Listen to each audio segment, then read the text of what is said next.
morning, Bill. Kind of like in Utah. Yeah, it's cold now. Is that right?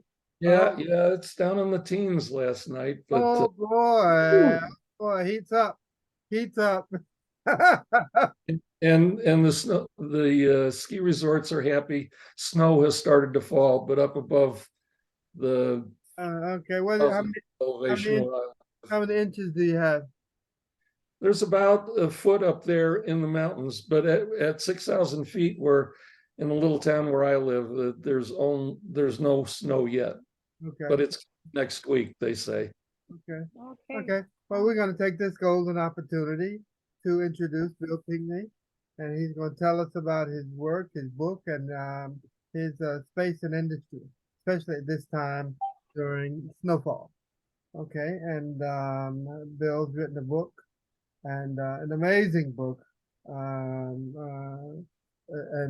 we are so happy to hear from Bill. Come on, tell us, Bill. Well, as you said, Bill Pinkney here. I'm a vet of the Army, two careers, 50 years in the workforce until I retired to write this book. The first career was 27 years in the Army, 22 of them on active duty, and another 5 as a civil servant. I'm an atmospheric physicist by education and a soldier scientist in that first career. And I just want to say to all the other veterans as we get started here, I really appreciate what you do, especially if you've been in combat zones. My only hazardous duty tour was early on in my career. I was attached to a Navy unit called the Weather Reconnaissance Squadron 4, the Navy's Hurricane Hunters. And that was my hazardous duty tour. That was the only time for me. So I am very grateful to all of those of you that have had to do much more hazardous work than I did. A soldier scientist, where I was mostly dealing with protecting the soldier on a contaminated battlefield and how to do that and teach them how to survive such things as nuclear fallout and chemical agent attacks and things like that. Second career was in the aerospace industry, again, doing atmospheric work, laser radar, and a few other things. And then I retired about 8 years ago now, and wrote this book called A Tale of Two Climates, one real, one imaginary, and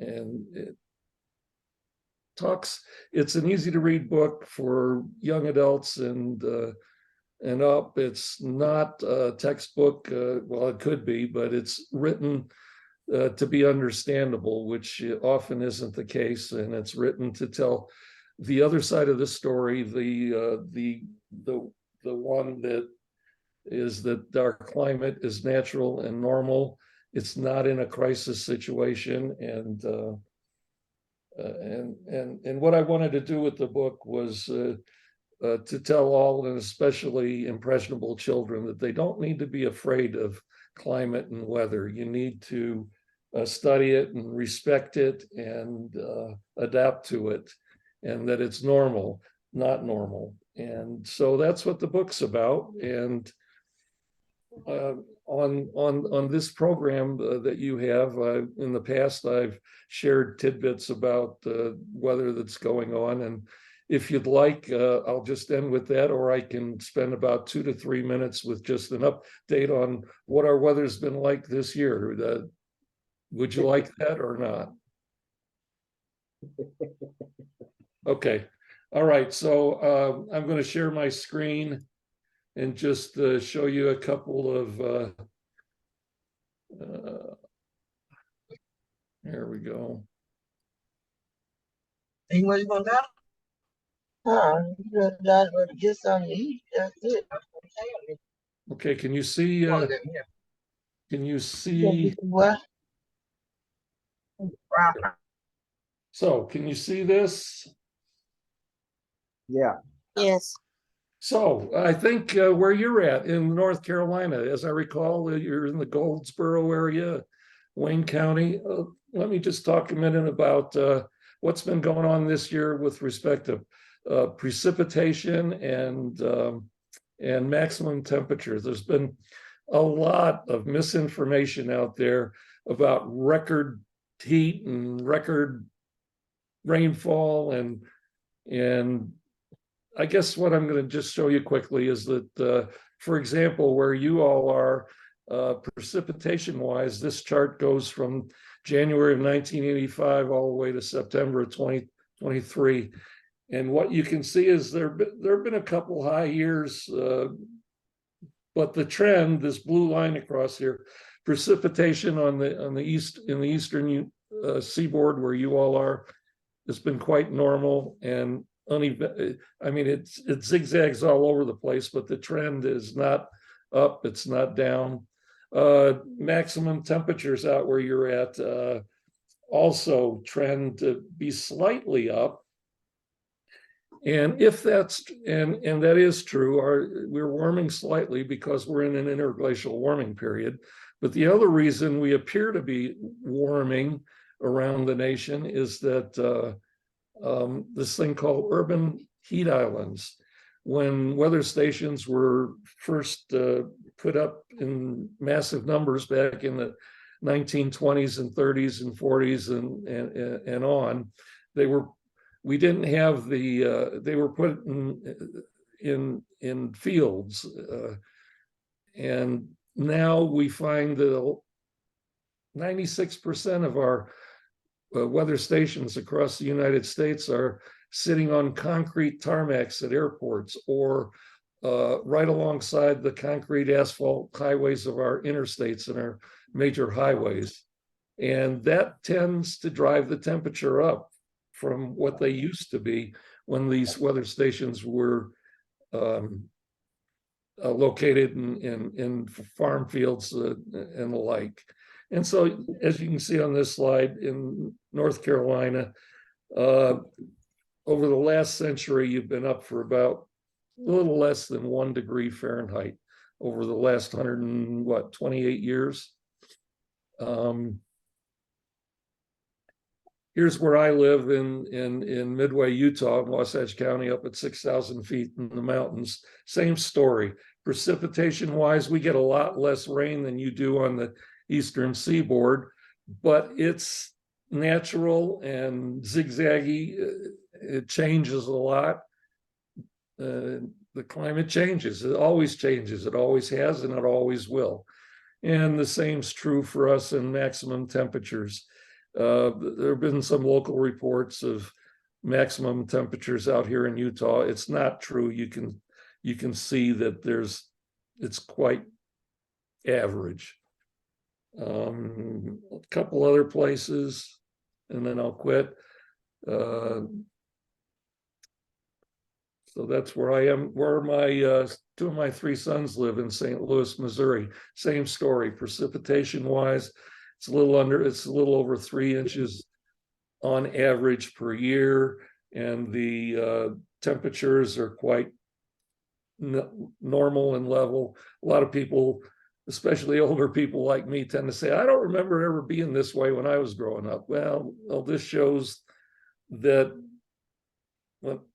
it's not much different than it was 100 plus years ago.